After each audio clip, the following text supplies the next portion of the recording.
Bienvenidos y bienvenidas a su programa bíblico existencial, donde nos encontramos ante la maravilla de la palabra de Dios y donde en este libro de la palabra vamos compartiendo estos textos, en particular el de la segunda epístola a los Corintios. Hoy miraremos el capítulo 6 y lo haremos desde esa profunda humildad que la palabra nos pide, desde la apertura a Dios mismo, en el nombre del Padre y del Hijo y del Espíritu Santo. Nos ponemos en tus manos, Señor, para que tu espíritu de amor, de paz, nos ilumine para que podamos compartir este texto, de tal manera que crezcamos en nuestras comunidades, en nuestras vidas, y así vivamos más la belleza de tu reinado. Por Jesucristo nuestro Señor. Amén. Hemos dicho que esta segunda carta a los Corintios, la escribe después de haber escrito la primera de su viaje, donde pues espera ir de nuevo, no logra ir, pero les escribe porque se ha enterado de una serie de situaciones problemáticas en la comunidad de Corinto. Este capítulo 6 va a ahondar ya en esta situación. Y como cooperadores suyos que somos, los exhortamos a que no reciban en vano la gracia de Dios. Pues dice él: en el tiempo favorable te escuché, y en el día de salvación te ayudé. Miren, ahora es el momento favorable. Miren, ahora es el día de la salvación.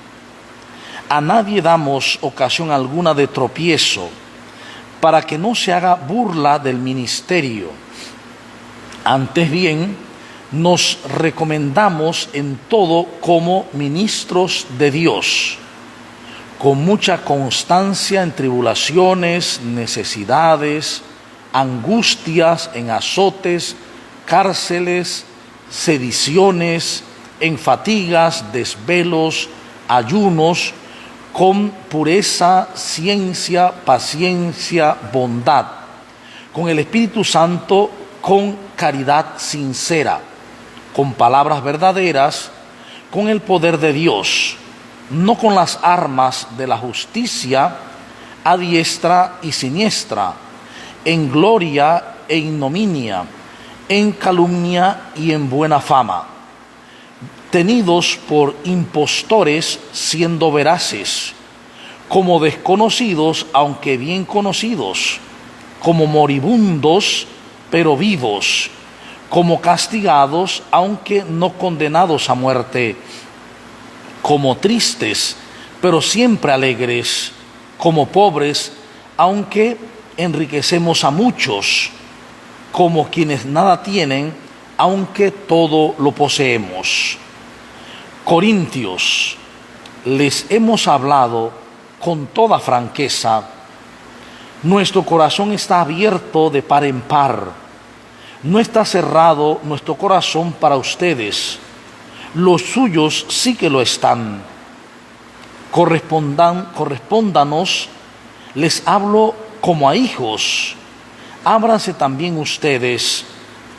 No se junten en yugo desigual con los infieles. Pues, ¿qué relación hay entre la justicia y la iniquidad? ¿Qué unión entre la luz y las tinieblas? ¿Qué armonía entre Cristo y Beliar? ¿Qué comunicación entre el fiel y el infiel? ¿Qué conformidad entre el templo de Dios y el de los ídolos? Porque nosotros somos templo de Dios vivo, como Dios dijo: habitaré en medio de ellos y caminaré entre ellos. Yo seré su Dios y ellos serán mi pueblo. Por tanto, salgan de entre ellos y apártense, dice el Señor. No toquen cosa impura, y yo los acogeré. Yo seré para ustedes un padre, y ustedes serán para mí hijos e hijas, dice el Señor Todopoderoso. Bien, este texto, este capítulo 6, muestra con una mayor claridad. Recordemos que las cartas, pues estas son cartas, se van exponiendo y van entrando en tema. Y ahora mismo estamos entrando en un tema, en una situación que está viviendo la comunidad de Corinto. Una situación que tenemos que ver hasta qué punto también nosotros la vivimos y cómo esta palabra puede iluminarnos para que precisamente podamos vivir esa paz de Dios. Lo primero que Pablo dice es que como cooperadores suyos que somos, Pablo está bien claro que es un cooperador en la obra de Dios. No es un actor solo, no está realizando él la obra, es un cooperador de Dios. Es decir, él sabe que Dios habla a través de mediaciones. Por eso hoy podemos saber que Dios puede hablarnos en la palabra, evidentemente, en la Eucaristía, pero también en cada persona y en cada acontecimiento, como mediaciones. Pues bien, ¿por qué dice Pablo esto? Que es cooperador de Dios. Dice, por eso los exhortamos a que no reciban en vano la gracia de Dios. Es decir, este pueblo, esta comunidad donde están los corintios, han recibido el mensaje del Evangelio. El mensaje del Evangelio es la gratuidad del amor de Dios, la salvación en Cristo Jesús, muerto y resucitado, que ha quitado el pecado, lo ha expiado, ha vencido el mal, Satanás, y a la muerte. Por lo tanto, ya no hay nada que tenerle miedo, sino vivir en la alegría del amor de Dios, vivir en la alegría de la conciencia de ser amados por Dios y de que esa luz, conocimiento de Dios, está iluminando a la comunidad para que la comunidad viva realmente como lo que es, hijos e hijas de Dios. De tal manera que sus ojos, su mirar, estén puestos en lo alto, es decir, en Dios, y no en lo pasajero que mencionábamos en los capítulos anteriores. Por eso va a decir, no tomen, no reciban en vano la gracia de Dios. Cuando se descubre el Evangelio de Jesús en su pureza, lo que se descubre es que la gracia de Dios es el estado natural de los hijos e hijas de Dios. Es decir, la gracia de Dios no es algo que yo obtengo, no es algo que yo me gano, sino que es el estado natural de todos y todas los hijos e hijas de Dios. Solo que muchas veces las personas no saben que tienen esa gracia, no se saben agraciados, sino desgraciados. Y cuando una persona se cree desgraciada, recordemos que la gracia es luz, es vida, es la transmisión de la misma vida divina que llena de paz, de amor, de alegría. Cuando una persona no experimenta esa gracia porque no lo sabe, porque no lo cree, entonces se siente desgraciada. Y la única manera de sustituir la sensación de desgracia es llenándose del mundo, es llenándose de cosas, queriendo con esas cosas o personas o bienes o logros llenar el vacío de su desgracia. Entonces por eso dice, pues tengan cuidado, pues dice el Señor, en el tiempo favorable te escuché y en el día de la salvación te ayudé. Pablo está marcando que Dios es Dios de cercanía. Dios no deja de escucharnos jamás. No es el Dios que escucha a unos y a otros no, sino que siempre está escuchándonos y siempre está ayudándonos.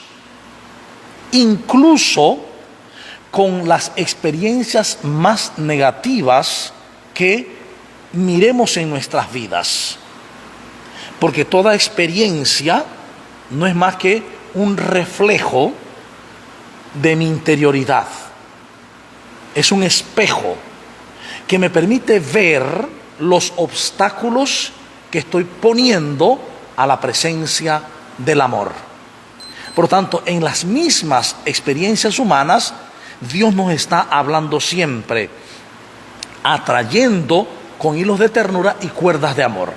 Muchas veces pensamos que Dios nos habla cuando algo es hermoso, con una experiencia bonita con una persona, con una situación, pero fíjense que eso es muy fácil.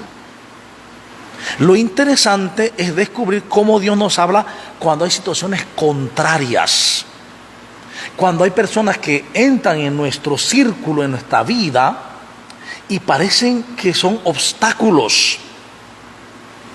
En realidad estas personas son maestros y maestras de la vida. Nos están haciendo ver lo que yo escondo dentro de mí. Aquellas cosas que no quiero aceptar, muchas veces no conscientemente, sino desde el inconsciente, que viene desde una época muy atrás en la niñez. Pero bien, en todas las situaciones Dios nos ayuda. Dice, miren, dice Pablo, comentando este pasaje, ahora es el día favorable. Miren, ahora es el día de la salvación. Ahora, hay algún texto pone hoy es el momento favorable, hoy es el día de la salvación. Nos está situando precisamente en el aquí y en el ahora. ¿Por qué razón? Porque muchas personas, ya sea desde la experiencia meramente humana, meramente científica, tecnológica, o desde la experiencia religiosa, pretenden que la felicidad, que la plenitud la alcanzarán en un momento distinto del ahora, distinto del hoy. Pablo comprende que desde la venida de Jesús, desde su pasión, muerte y resurrección, hasta su encuentro definitivo, es un ahora. Pase el tiempo que sea, es un ahora. Es un día de salvación. El hoy, la perenne oferta de salvación de Dios para sus hijos e hijas, para que en el hoy vivamos esa salvación. Es decir, una salvación que no se posterga para el final de la vida terrena. Cuando, como decía el texto pasado, entreguemos esta morada terrenal, esta choza, la dejemos y descubramos que hemos estado siempre en la fuente, en Dios, solo que nos asomamos por el cuerpo a un mundo denso, material. Entonces, por eso, en el ahora, en el hoy, Dios quiere que vivamos su vida. La vida de los hijos e hijas de Dios es la misma vida de su Padre, no es otra. Incluso en el mundo físico podemos ver, la vida de los hijos de un gato es una vida de gatos, no es una vida de osos, porque su padre es un gato y su madre es una gata, y así todos los animales. De esa forma, Dios, que es amor, que es santidad, suma en todo sumo, santidad, alegría, es nuestro Padre, quien nos ha creado a imagen y semejanza suya. Es decir, nuestro ser íntimo, no la choza, no la habitación física. El ser mío, nuestro ser, es lo mismo de Dios, porque estamos unidos al Espíritu de Jesús y al Espíritu de Dios. Es más, dice, hay un solo Espíritu, no hay muchos espíritus, hay un solo Espíritu de Dios, del cual estamos nosotros unidos. Cuando nosotros olvidamos esto o no lo sabemos, entonces no nos sentimos hijos e hijas, no nos sentimos amor, no nos sentimos paz, no nos sentimos alegría. Por lo tanto, al no creerlo, porque no lo sentimos, entonces sentimos un vacío. Por eso es que cuando muchas veces estamos solos, preferimos encender la radio, la televisión, pero no queremos hacer momentos de silencio. Y mucho menos si nos hablan de meditar, de hacer silencio meditativo. Eso cuesta muchísimo, porque tenemos un terror al silencio, porque tenemos terror a que algo interior nos hable y nos saque cosas que no queremos saber o dejar, abandonar, entre comillas, ¿no?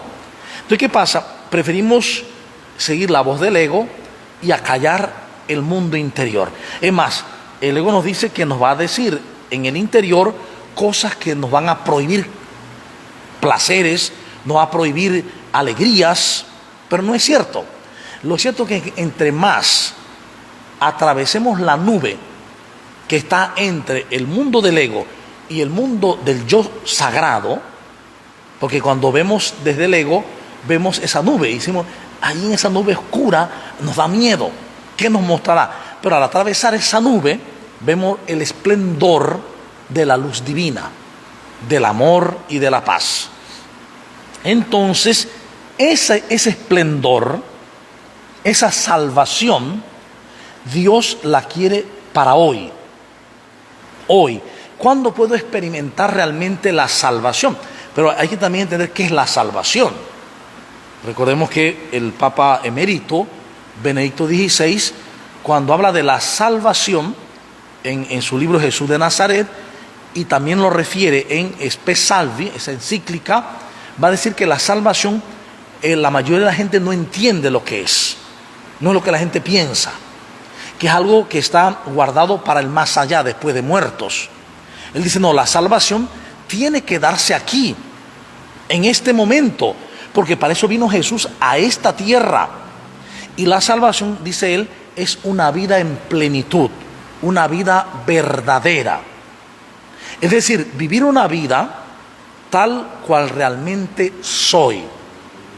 No lo que el mundo me ha dicho que soy, no lo que la gente me dice que soy, no lo que yo creo que soy, lo que soy en realidad, lo que soy en verdad, ¿sí? Eso que soy en verdad, y que lo hemos repetido muchas veces, que es que somos hijos e hijas elegidos, consagrados, amados desde antes de la creación del mundo. Es decir, desde antes de venir a habitar nuestra habitación, nuestra morada terrenal, ya existimos en Dios. Nuestra existencia no depende del cuerpo, sino al revés, el cuerpo depende de nuestra existencia. Nuestra existencia, nuestro ser, que no tiene límites, porque está en el Espíritu de Dios ilimitado, rodea el cuerpo realmente.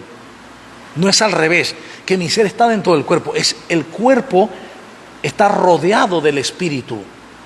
Y ese Espíritu, en ese cuerpo que rodea, se asoma por ese cuerpo a un mundo más denso, el mundo material. Dice también, este día de la salvación es hoy. ¿Por qué? Porque el único momento en que yo puedo ser realmente feliz es ahora. ¿Por qué? Porque no puedo ser feliz ayer. Si yo me siento conscientemente en este momento y digo, voy a ser feliz ayer, no puedo. ¿Por qué? Porque el ayer ya pasó, el ayer no existe, solo en los recuerdos, ¿sí? Y aunque ahora mismo la neurociencia ha descubierto ya no hace mucho tiempo que cuando uno empieza a recordar, el cerebro no distingue entre si es algo real que está pasando o que ya pasó. Por eso cuando uno recuerda, empieza a recordar, uno tiene las mismas sensaciones cuando se dio aquel momento. Por eso cuidado con ponernos a recordar cosas que nos pueden autodestruir. De igual manera, yo no puedo decir voy a ser feliz mañana, porque mañana todavía no existe, está en las posibilidades. ¿Qué es lo único que existe? Este momento. El único momento en que yo puedo experimentar la dicha es este momento, aquí y ahora. El ego nos engaña diciendo, no, es que yo seré feliz en el futuro, cuando alcance esto, cuando tenga lo otro, cuando logre aquello. Pero es falso, totalmente falso. El único momento en que podemos ser dichosos es aquí y ahora. Por eso Jesús va a decir, no se preocupen del mañana, cada día trae su propio afán. Sí, miren los pájaros del cielo que ni siembran ni cosechan, y sin embargo ninguno se muere de hambre. Y miren los lirios del campo, que ni siquiera Salomón se vistió como uno de ellos, y pues ellos no trabajan, ni hilan, ni tejen, para decirnos que es en el momento presente en el que podemos ser realmente dichosos. No vivir el momento presente es echar en saco roto la gracia de Dios, que me está dando precisamente en este instante. Dice, a nadie damos ocasión alguna de tropiezo, para que no se haga burla del ministerio. Esto puede tener varias acepciones. O sea, que nosotros dice Pablo, aunque habla en plural, está hablando de él y de otros amigos, ¿no? Predicadores, dice, a nadie damos ocasión alguna de tropiezo.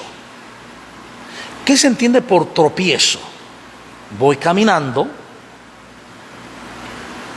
doy un traspié porque hay algo, un evento, una piedra, una raíz, un bache, me tropiezo y me puedo caer. Eso me impide el avance en el camino recto. Entonces, el camino recto es el camino con la mirada puesta en Dios. La mirada puesta en Dios. Cuando tengo la mirada puesta en Dios, soy capaz de caminar sobre las aguas, incluso. El tropiezo se da cuando dejo de mirar a Dios y miro las circunstancias de la vida. Es decir, cuando como ministros damos tropiezo a la gente, cuando ya sea por lo que decimos, ya sea por lo que hagamos, metemos a la gente no en la línea del amor, sino que los engañamos consciente o inconscientemente y les hacemos quitar la mirada de Dios para mirar el mundo material, para quedarse en ese mundo. Eso es tropezar, porque entonces la persona ya no camina en la luz hacia Dios con la mirada de Dios donde está su amar, sino que ahora, llena de miedo, vive el terror del mundo, el miedo del mundo, la aflicción del mundo. Por eso dice, para que tampoco hagan burla del ministerio, es decir, para que no digan que el ministerio de la palabra, del anuncio de Dios, no sirve para nada.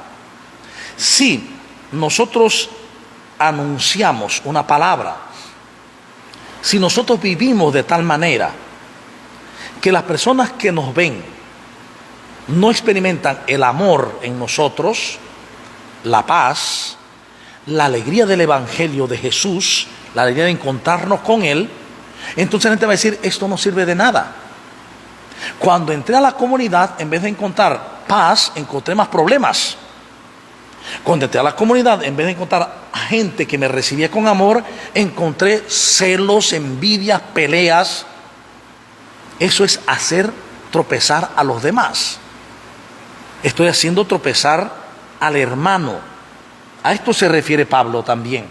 Antes bien, dice, nos recomendamos en todo como ministros de Dios. Esto es interesantísimo. Como ministro, minus alter. El ministro es menos que el otro. El ministro es un servidor del otro, es decir, de Dios. Nos recomendamos como ministros de Dios. Bien, ahora bien, cómo nosotros, en lo que se puede definir, en lo que se puede decir con nuestro lenguaje imperfecto, ¿cómo decimos de Dios? Bueno, Dios es paz, Dios es alegría, Dios es amor. Entonces, cuando decimos, nos recomendamos como ministros del amor, con mayúscula, como ministros de la paz, como ministros de la alegría.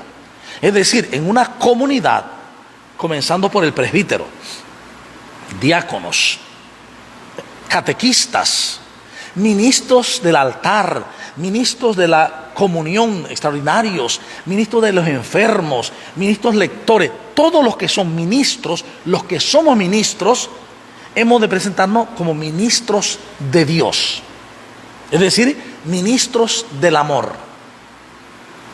Porque de lo contrario, entonces nos presentaremos como ministros del desamor. De formas muy sutiles. ¿Te diste cuenta la catequista lo que dijo? Eso lo dijo por ti. Ministro del desamor. ¿Te diste cuenta lo que le pasó a la otra? Mira que bien se lo merecía, ¿no crees? Ministro del desamor. Entonces podemos ser ministros del desamor, del miedo, o ministros del amor. Por eso Jesús decía, o recogen o desparraman, o están conmigo o están contra mí, o están en el amor o están en el desamor.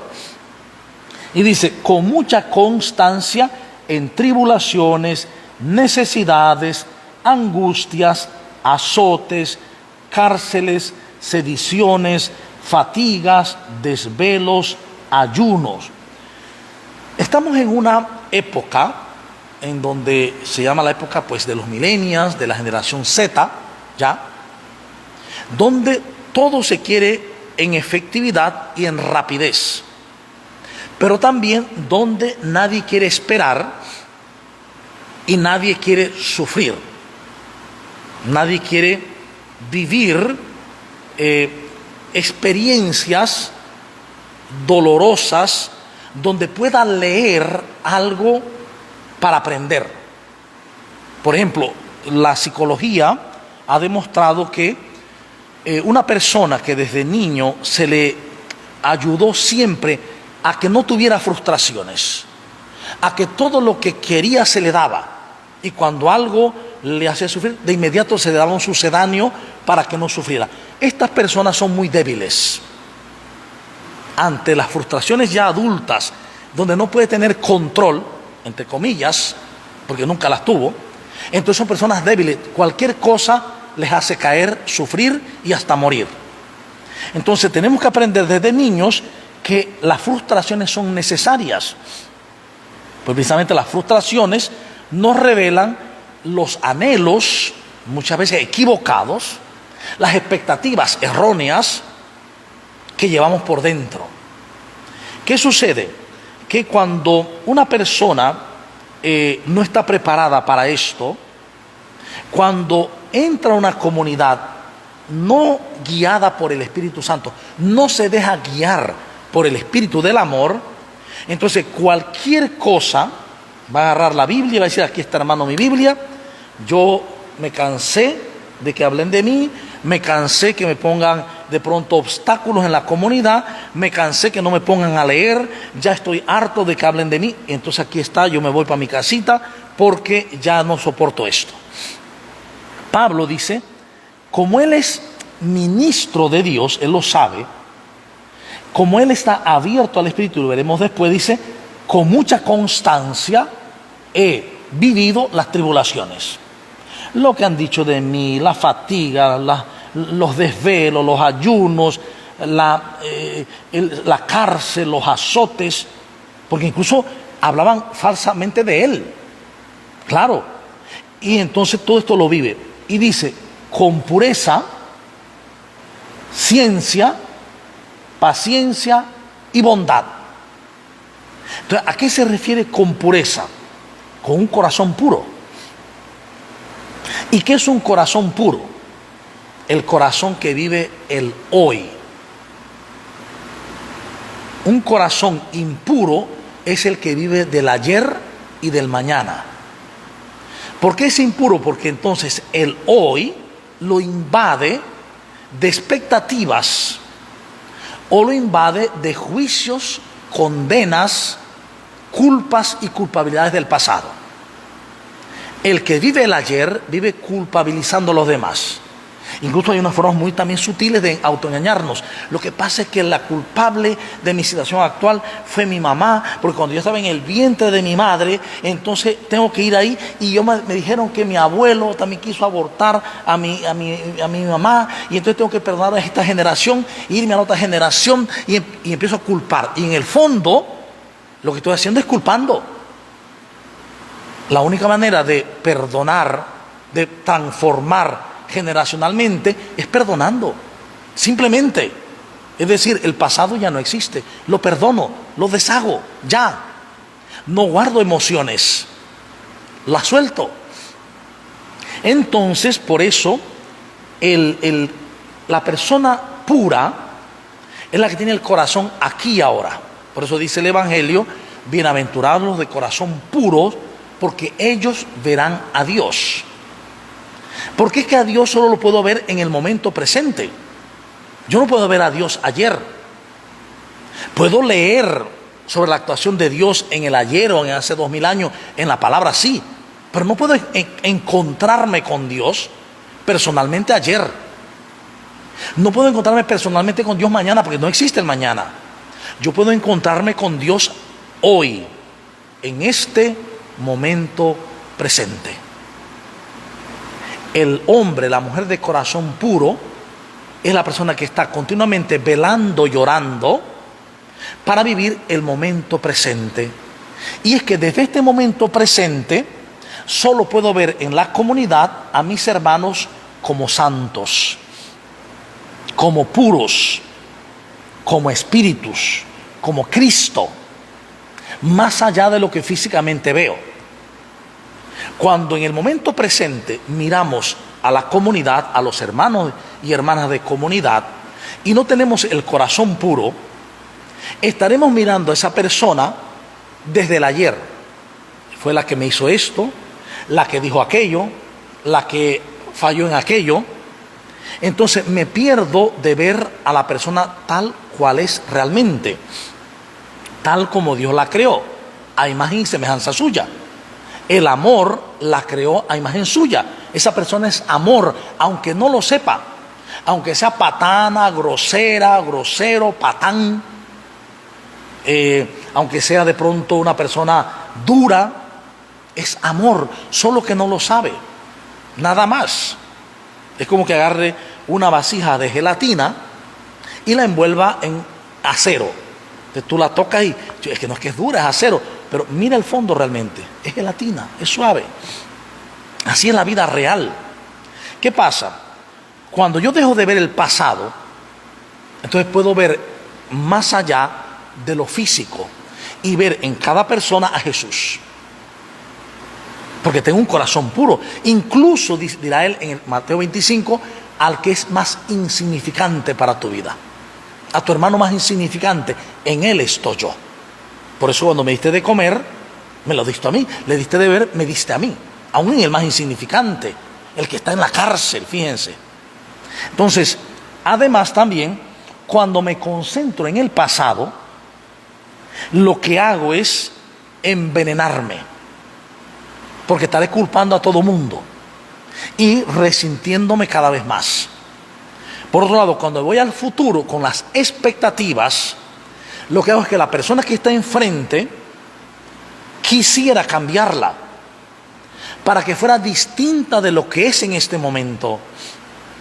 Pero como eso no lo puedo hacer, entonces entro en frustración, porque espero amar a esa persona cuando en un futuro posterior cambie, me pida perdón, deje de hacer lo que hace. Pero ese momento no existe. El momento para amarla y perdonarla es en este momento. Por esa razón va a decir Pablo que le llevaba a la pureza, y junto a esa pureza, el corazón puro, la ciencia no humana, la ciencia de Dios, la paciencia. el comprender, el tener paciencia histórica. No todo mundo hace su despertar de la misma forma. No todo mundo despierta en el mismo tiempo. Es decir, no todo mundo se va dando cuenta, se conciencia en el mismo tiempo. Cada uno tiene su proceso, esa paciencia histórica. Además, dice él, que llevaba bondad. Bondad. ¿Por qué? ¿Por qué todo eso? Dice él, con el Espíritu Santo, con amor sincero. Claro, es que solamente puedo llevar pureza de corazón, solamente puedo llevar la ciencia de Dios, la paciencia histórica y la bondad, porque estoy cimentado en el Espíritu Santo, en el espíritu del amor sincero. Con palabras verdaderas, fíjense, con palabras verdaderas, con el poder de Dios. ¿Cuál es el poder de Dios? El amor. Es el poder de Dios, el amor eterno, su propio ser. Con el poder de Dios, con las armas de la justicia, o sea, la sedacá, el acto de bondad donde cubro el error del hermano, no la justicia donde juzgo, sino que cubre el error del hermano desde el amor. Con justicia, dice el texto, a diestra y siniestra. Es decir, por todos lados voy actuando con justicia. La justicia es ese amor que fundamenta todo y que se revela como un acto de bondad que cubre el error de los hermanos. Pero miren, dice, además, dice, en gloria e ignominia, en calumnia y en buena fama, tenidos por impostores y siendo veraces.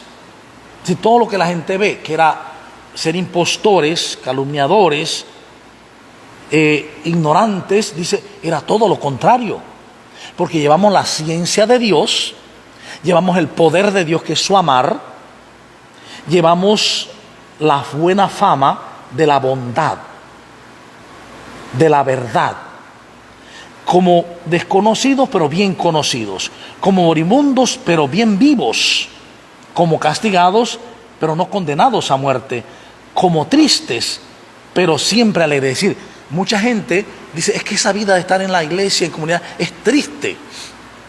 Dice, no, es que pareciera desde el mundo, pero es la vida donde aprendes a estar siempre alegres. ¿Por qué siempre alegre? Porque la alegría se fundamenta en el encuentro personal con Jesús. En ese encuentro con Jesús, dice Evangelii Gaudium, renace o nace una nueva alegría. La alegría del encuentro con Jesús. La alegría no viene del mundo, es un engaño. Nada en el mundo nos da verdadera alegría, nos puede dar placer.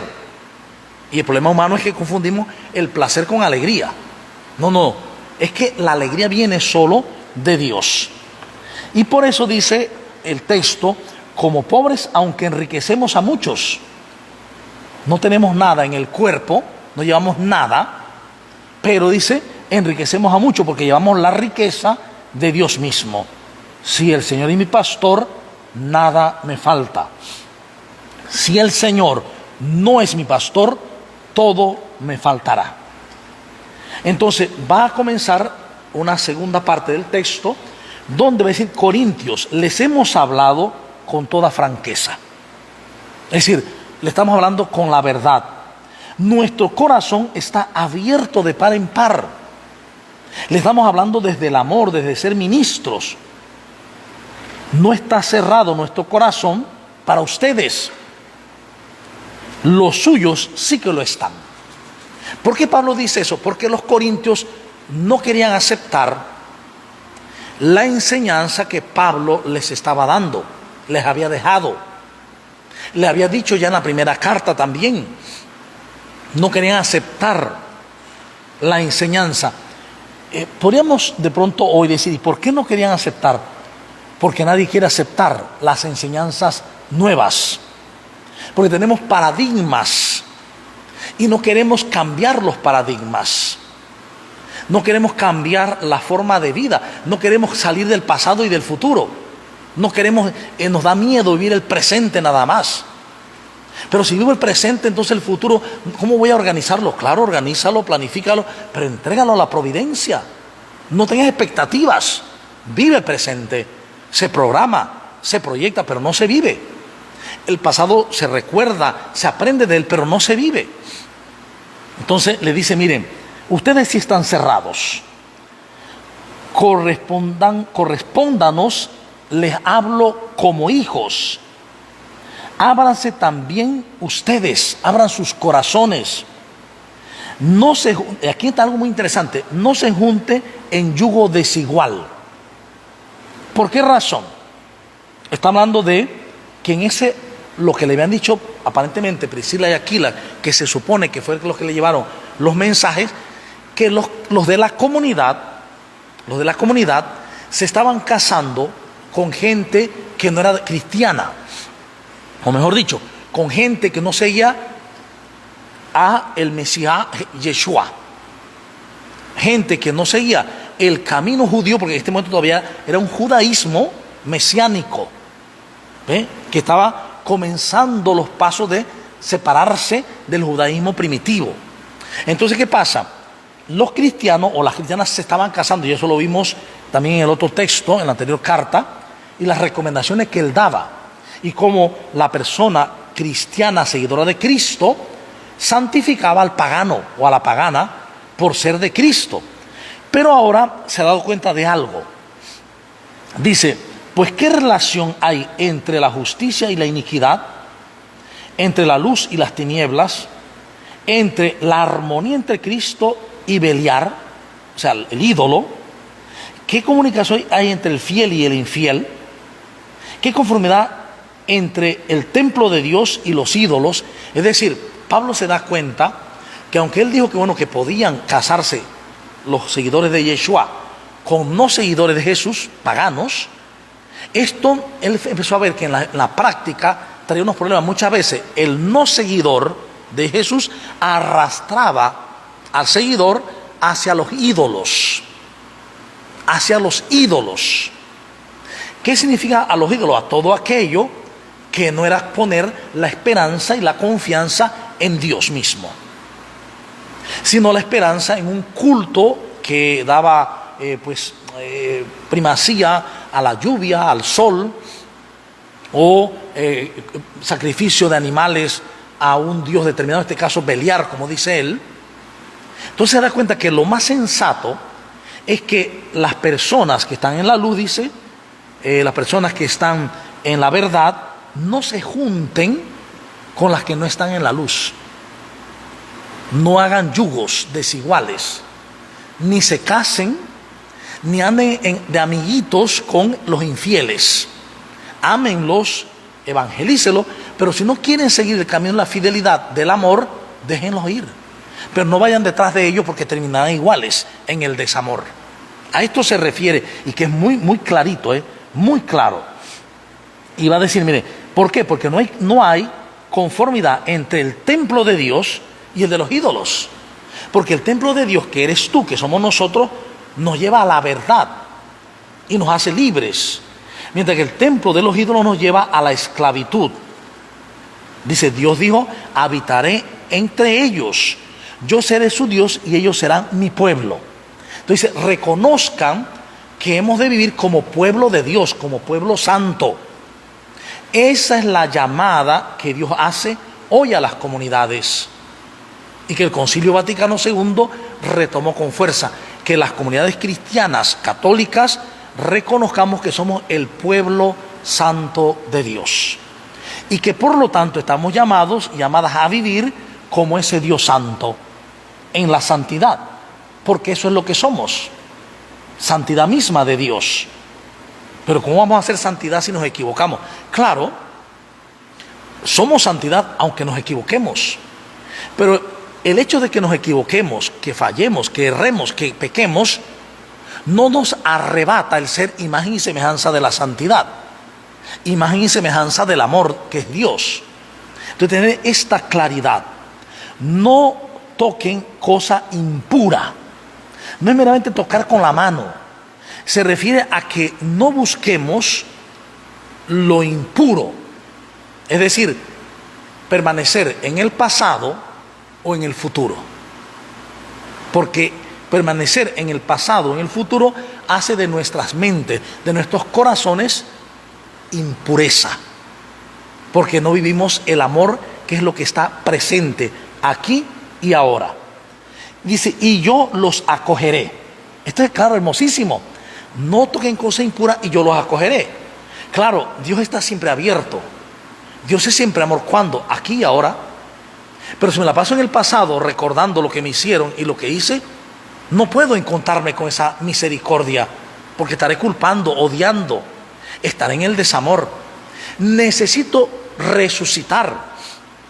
Por eso dice 1 Juan 3:14 y siguiente: en esto conocemos que hemos pasado de la muerte a la vida, en que amamos a los hermanos. Quien no ama permanece en la muerte. Quien odia a su hermano es un homicida. Claro, quien no ama, quien odia a su hermano está en el pasado, remordiendo lo que le hicieron. Si está en el pasado, está en el desamor.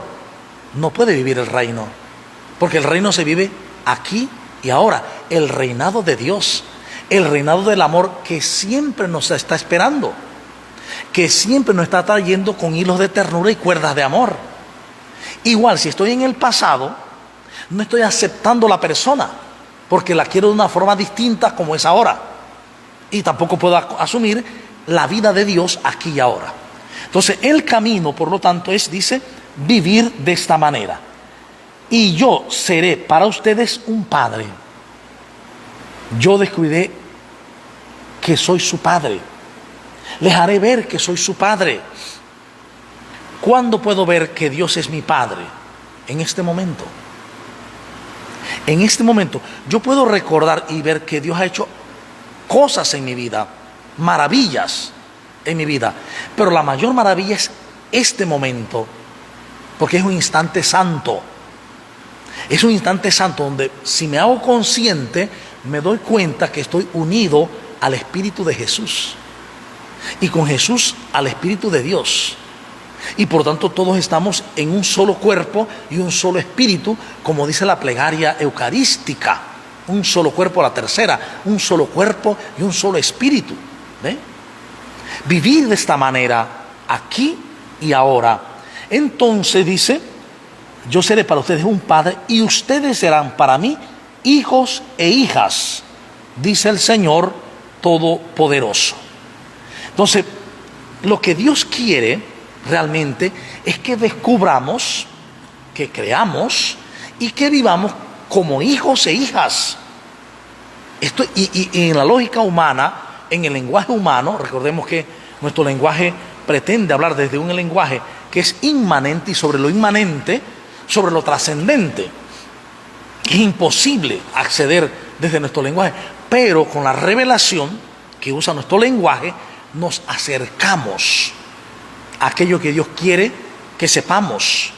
Y en este caso, que somos hijos e hijas suyos, amados, elegidos y consagrados desde antes de la creación del mundo.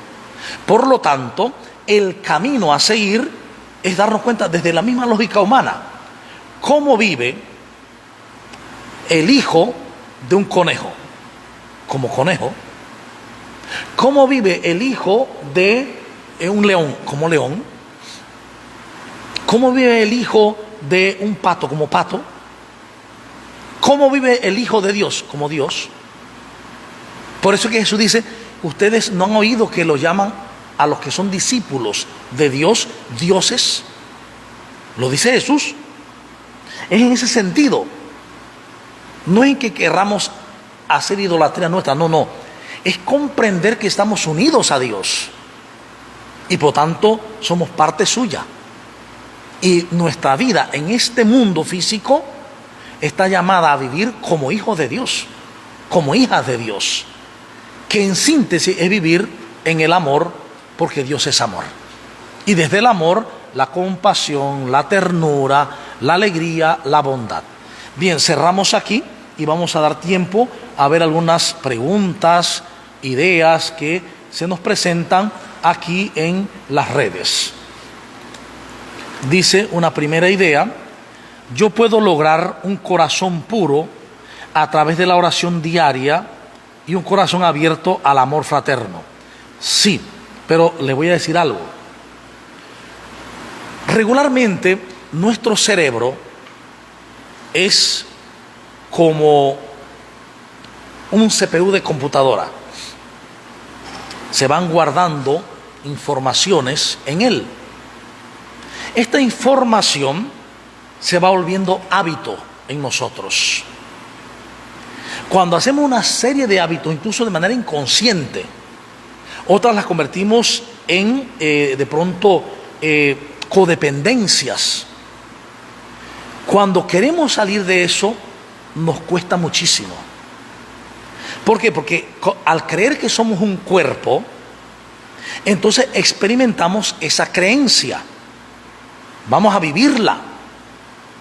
¿Cuál es la forma que los maestros de espiritualidad y que Jesús mismo nos recomienda, y todos los maestros del Antiguo Testamento de espiritualidad que hay, y los actuales, es meditación? Meditar. Eso que Jesús se iba al monte a orar, dice, toda la noche. La meditación con la palabra, por ejemplo, la lectio divina que veremos después. Meditar. Se ha comprobado que entre más se medita, la persona más limpia su mente de esas conexiones hechas, de esos circuitos de recuerdos, de pasado, que sigue dándole vuelta como bucles. Se van soltando las neuronas y se van dejando esos recuerdos, esas ideas, ese vivir el pasado. Y no es que no se recuerde el pasado, que caigamos en una amnesia, no, sino que ya no estaremos en el bucle, dándole vuelta a los recuerdos.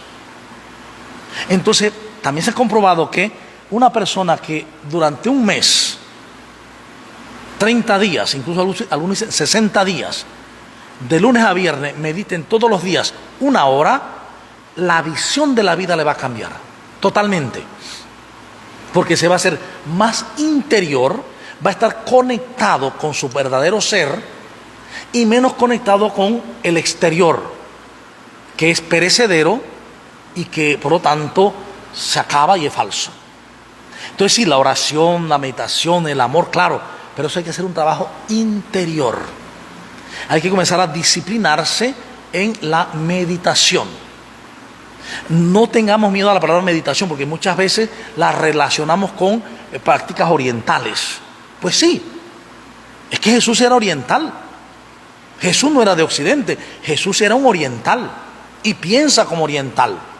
Es Oriente Medio, pero piensa como oriental. Entonces Jesús meditaba, Jesús entraba en su interioridad. Por eso Jesús dice, cuando vayan a orar, entren en su cuarto, cierren la puerta y Dios que está en lo secreto verá su secreto. Miren, eso es la meditación, es la oración en silencio. No estén hablando tantas cosas y diciendo tanta cosa. No estás diciendo hacia afuera, es abrirme hacia adentro, porque es por dentro, por mi ser, en mi interioridad, por así decirlo, donde conecto y me doy cuenta que estoy conectado a Jesús en el mismo espíritu. Y me doy cuenta que estoy conectado a Dios en el mismo espíritu, porque uno solo es el espíritu. Por eso es tan importante meditar. Ahora bien, les voy a decir mi experiencia. Cuando uno comienza a meditar, dice, bueno, voy a comenzar a meditar. Voy a coger una hora adecuada para meditar. Y usted se sienta para meditar o se hace en un lugar. Si se acuesta, olvídese. Le va a dar sueño y se va a dormir. Si está sentada o sentado en un cojín o en la silla, le va a empezar a picar el pie, la cabeza, las orejas, y empieza a rascarse, y ya me desconecto y tengo que ver el mundo exterior, y hoy escuché una mosca, y el cuerpo y el cerebro, que tiene sus engranajes, sus circuitos neuronales, no quiere entrar en esa dimensión. Y el ego no quiere que tú descubras, que yo descubra que soy espíritu. El ego quiere saber y creer que somos carne. Entonces, mi cuerpo mismo y mi mente, mi cerebro, va a hacer todo lo posible para que no lo haga. Me duele aquí, me duele allá, es que me pica aquí, es que no puedo, es que pasó un auto y quiero oír quién es, y es que el teléfono, quiero verme una hora sin ver el WhatsApp y entonces me da una cosa y una... Todo es una forma para que evites. Pero cuando ya uno hace varios días, la meditación, todo eso se va quitando. Y ya pues entras en ese camino de meditación interior. Dice alguien aquí, yo puedo... dice, a veces nos asusta lo desconocido. Sin embargo, Jesús vino y viene cada día a abrirnos, a darnos un mandamiento nuevo. Antiguamente existían un sinnúmero de preceptos. Él lo resume en amor, en amar. Pues sí, el mandamiento nuevo es el del amor. Pero precisamente porque es nuevo, no es porque es nuevo que Jesús lo haya inventado. Ya en Levítico está. Ama a tu prójimo como a ti mismo. Está en Levítico. Lo nuevo es que Jesús dice, como yo les he amado. Amen a los demás como yo los he amado. Y ese amor no es un mero sentimiento humano, sino que parte de una conciencia del ser, de darme cuenta desde mi interioridad que soy luz, que soy amor, y descubro que el otro también lo es, que la Trinidad habita en mí y también habita en el otro. Entonces el amor que tengo por el otro es el mismo amor que tiene Jesús por mí, el de la conciencia de ser uno y de saber que todo lo que le hago al otro, a mí me lo hago, a mí mismo, ya sea lo que hago, lo que pienso, lo que deseo. De ahí la importancia de velar y orar. Y también, mediante el velar y orar, meditar, cada día estaré más en el momento presente. Cuando no estamos en el momento presente, estamos duchándonos y a la vez estoy oyendo las noticias. Y estoy de pronto escribiendo en la máquina y a la vez estoy viendo otro video y no sé qué. Y entonces no vivo el momento presente. Me pierdo en un montón de ideas. Cuando vivo el momento presente, disfruto cada cosa. Disfruto la manzana que me como. Disfruto la caminata, el aire que respiro, el café que me tomo. Lo disfruto porque estoy presente, viviendo ese instante santo, este momento presente. Por eso las comunidades, como dice Pablo, hemos de vivir conscientes de ser hijos e hijas de Dios, hijos e hijas del amor, de la ternura y la compasión.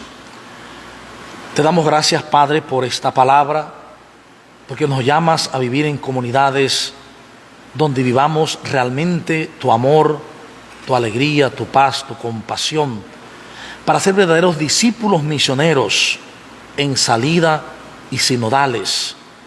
Nos llamas por tu palabra a ir a lo esencial de la iglesia, a vivir todos en el mismo camino, en la misma dirección, siguiendo aquel que es el único camino, tú, Señor, porque eres camino, verdad y vida para nosotros. Padre, que podamos hacer ese proceso de interioridad, ese proceso de mirar hacia adentro, porque mirando hacia adentro crecemos realmente, vemos la verdad, porque mirando hacia afuera entramos en el sueño. Que miremos hacia adentro y podamos despertar, podamos entrar en la conciencia de vivir el hoy de tu salvación. Por Jesucristo nuestro Señor. Amén. En nombre del Padre, y del Hijo, y del Espíritu Santo. Y pues recordamos seguir participando con nosotros a través de estos canales y a la misma hora. Mil bendiciones.